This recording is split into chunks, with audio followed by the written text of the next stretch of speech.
7 Now news. శాంతియుత వాతావరణంలో వినాయక చవితి పండుగ జరుపుకుందాం. కర్నూలు జిల్లా అదోని మండలం అదోని పట్టణంలో మున్సిపల్ కౌన్సిల్ హాల్లో పీస్ కమిటీ సమావేశంలో హిందూ మత పెద్దలు, ముస్లింస్ మత పెద్దలతో జిల్లా ఎస్పీ విక్రాంత్ పటేల్ వినాయక చవితి పండుగను శాంతియుత వాతావరణంలో జరుపుకుందామని మీడియా సమావేశంలో మాట్లాడారు.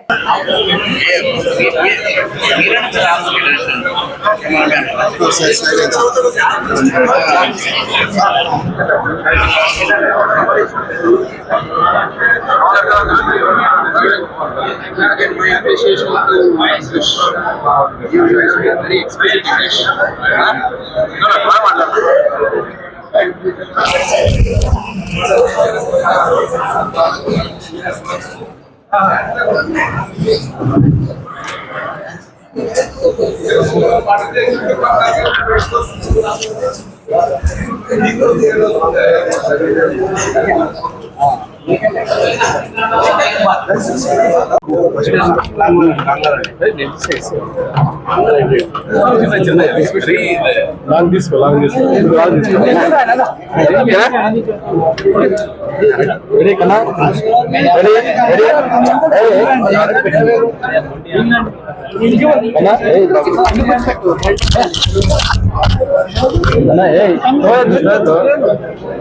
ఓకే, అందరికి నమస్కారం అండి. ఈరోజు ఆదోని పట్టణంలో రాబోయే గణేష్ చతుర్థి ఉత్సవాల గురించి లోకల్ లీడర్స్ తో పీస్ కమిటీ మీటింగ్ లాగా అరేంజ్ చేయడం జరిగింది.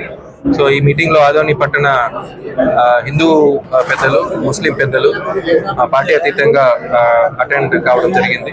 సబ్ కలెక్టర్ గారు, అడిషనల్ ఎస్పీ గారు, లోకల్ పోలీస్ ఆఫీసర్స్, తర్వాత అదర్ డిపార్ట్మెంట్స్ తరపు నుంచి ఏమేమి అవసరమో దాని గురించి డిస్కషన్ చేయడం జరిగింది.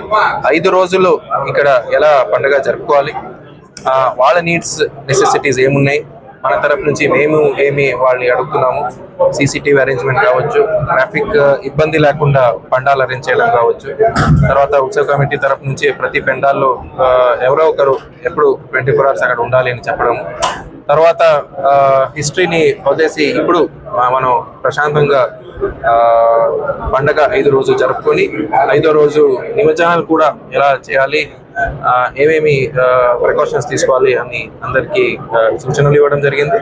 తర్వాత వాళ్ళు కూడా మాకు కొన్ని సూచనలు డిపార్ట్మెంట్ తరఫున ఏం కావాలి, ఎలక్ట్రిసిటీ డిపార్ట్మెంట్, తర్వాత మున్సిపల్ డిపార్ట్మెంట్, పోలీస్ డిపార్ట్మెంట్ నుంచి ఏమేమి కావాలని వాళ్ళు కూడా మాకు కొన్ని సూచనలు ఇచ్చారు. అవి కూడా నోట్ చేసుకున్నాము. సో కన్సర్న్ డిపార్ట్మెంట్కి అవి కమ్యూనికేట్ చేసి మొత్తంలో ఆదోనిలో ఈ పండుగ ఏముందో ప్రశాంతంగా ఇంకా వైభవంగా జరిపేలా చూసుకుంటాము, మన బందోబస్తు ఇస్తాము అని అందరికీ తెలియజేస్తాము. Thank you. అది బందోబస్తు రోజు రోజుకి వేరే ఉంటుందండి. సో రొటీన్ బందోబస్తు సబ్ డివిజన్ చూసుకుంటారు.